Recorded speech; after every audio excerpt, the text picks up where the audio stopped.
Hello বন্ধুরা, আজ আমরা ছোট বাচ্চাদের কিভাবে ভাগাভাগি করতে হয় সেটা দেখাবো। এখানে আছে 2 ভাগ 8। এখন ভাগাভাগি করতে গেলে আমাদের 1 থেকে 10-এর ঘরের নামটা মুখস্থ করতে হবে। এখন 2 1 2, 2 2 4, 3 2 6, 4 2 8।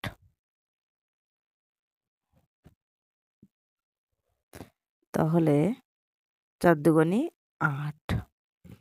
আমাদের এখানে যদি আমরা 4 বার দিই তাহলে হচ্ছে 8 হচ্ছে অঙ্কটা আমাদের মিলে যাচ্ছে। এখন পরবর্তী অঙ্কে আছে 5 ভাগ 20। এখন আমাদের 5-এর ঘরের নামটা পড়তে হবে। ভাগের ক্ষেত্রে বেশি নেওয়া যাবে না, কম নিতে হবে বা সমান নিতে হবে। তাহলে 5-এর ঘরের নামটা পড়ি। 5 একে 5, 5 দুগুণা 10, 3 পাঁচা 15, 4 পাঁচা 20।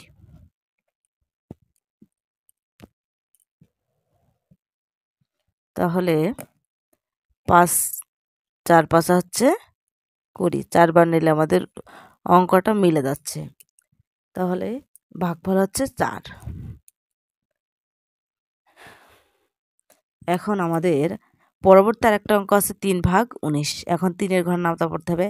3 একে 3, 3 দুগুণি 6, 3 তিরিকে 9, 3 চারে 12, 3 পাঁচা 15, 3 6 18, 3 সাতটা 21, 3 সাতটা 21। এখানে আছে 19। তাহলে 3 সাতটা নিই, যদি আমরা 7 বার নিই তাহলে কিন্তু বেশি হয়ে যাবে। আমাদের হচ্ছে 6 বার নিতে হবে। 3 6 18। তাহলে হচ্ছে 18। ভাগের ক্ষেত্রে বিয়োগ করতে হয়। 8 আছে কত হলে 9-এর সমান যায়? 1 হলে। তাহলে এটা হচ্ছে ভাগফল আর এটা হচ্ছে ভাগ শেষ। এখন পরবর্তী আরেকটা অঙ্ক আছে 4 ভাগ 25। এখন আমাদের 4-এর ঘরের নামটা পড়তে হবে। 4 একে 4, 4 দুগুণি 8, 3 চারে 12, 4 চারে 16, 4 পাঁচা 20,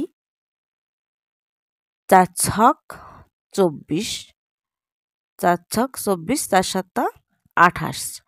যদি 4 7টা নিই তাহলে কিন্তু বেশি হয়ে যাচ্ছে, তাই আমাদের 4 ছক 24 নিতে হবে। তাহলে 4 আছে কত হলে 5-এর সমান যায়? 1 হলে। এটা হচ্ছে ভাগফল আর এটা হচ্ছে ভাগ শেষ। বিয়োগ করে যেটা আমরা পেয়েছি সেটা হচ্ছে ভাগ শেষ। এখন আমাদের এখানে আছে 7 ভাগ 99। এখন দেখো 7 9-এর মধ্যে কিন্তু যাচ্ছে, তাই আমরা 7 একে 7, 7 9-এর মধ্যে কয়বার যায়? একবার, তাই আমরা দেবো 7 একে 7। 7 হচ্ছে কত হলে 9-এর সমান যায়? 2 হলে। এখন পরবর্তী আমরা অঙ্ক আছে লাগালাম।